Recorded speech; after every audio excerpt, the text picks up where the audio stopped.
नमस्कार शेतकरी मित्रांनो, मी राम रहीम शेतकरी संघाच्या वतीने आसिफ बादशाह सय्यद या ठिकाणी आपणास जे काही सांगणार आहे ते आपण या ठिकाणी ऐकावे, कारण आता वेळ म्हणजे अवघड होत चाललेला आहे। या ठिकाणी रासायनिक खतांचा इतका परिमाण वाढत चाललेला आहे का मानसिकता अशी झालेली आहे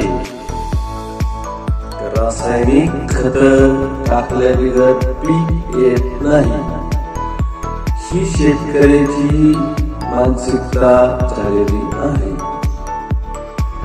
परंतु आपल्याला ह्याबद्दल माहिती पाहिजे की जमीन ही निर्जीव नाहीये, जमीन ही निर्जीव नाही है, जमीन सजीव आहे, जमीन जिवंत आहे।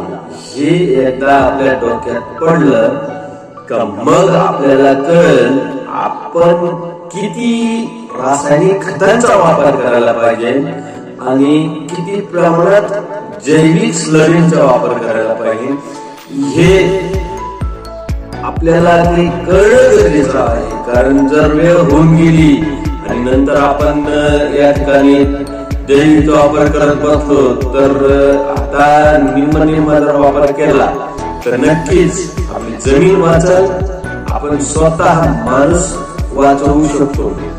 जर हे झालं नाही तर नक्कीच ज्यावेळेस आपल्या हाताबाहेर ज्यावेळेस ते जाईल त्यावेळेस जैविक देखील त्या ठिकाणी काम करणार नाही।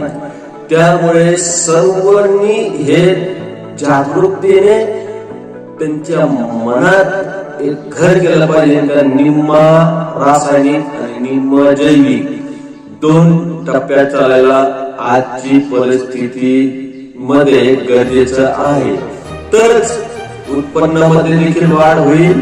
आज उत्पादनात घट होत आहे, कीड नियंत्रण होईल, अन्यथा किडीचा प्रादुर्भाव होईल। शरीर माणसाचा आता कमकुवत होत चाललेला आहे। असं जर रासायनिक फवारे देऊन जमिनीतून रासायनिक खत जास्त टाकून तेच आपल्या पोटामध्ये जाऊन आपल्या देखील या ठिकाणी शरीर कमकुवत होत चाललेलं आहे, रोगाला बळी पडत आहे, अटॅक येत आहे, बीपी वाढत आहे, शुगर वाढत आहे, असंख्य आजार म्हणजे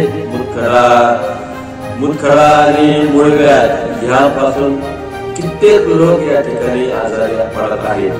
तर हे सर्व आजार होऊ नये ह्याच्यासाठी एकच उपाय, रामबाण उपाय, शेतामध्ये शेतकरी मित्रांनी 50-50% फॉर्म्युला सध्याच्या घडीला वापरलाच पाहिजे।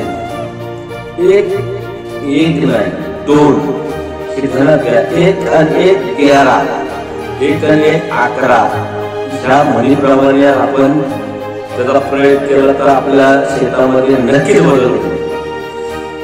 तर मित्रांनो या ठिकाणी आपण ते थोडक्यात पाहिलेला आहे। आता याच्या पुढला जो व्हिडिओ आपण बनवणार आहे तो या ठिकाणी जमीन कशी जिवंत आहे, जमीन ही निर्जीव आहे की सजीव आहे, सजीव आहे तर का आहे, याचं रहस्य काय आहे हे पुढल्या व्हिडिओ मध्ये पाहू। आपल्या चॅनलला सबस्क्राईब करा आणि नवनवीन व्हिडिओ तुम्हाला माहितीसाठी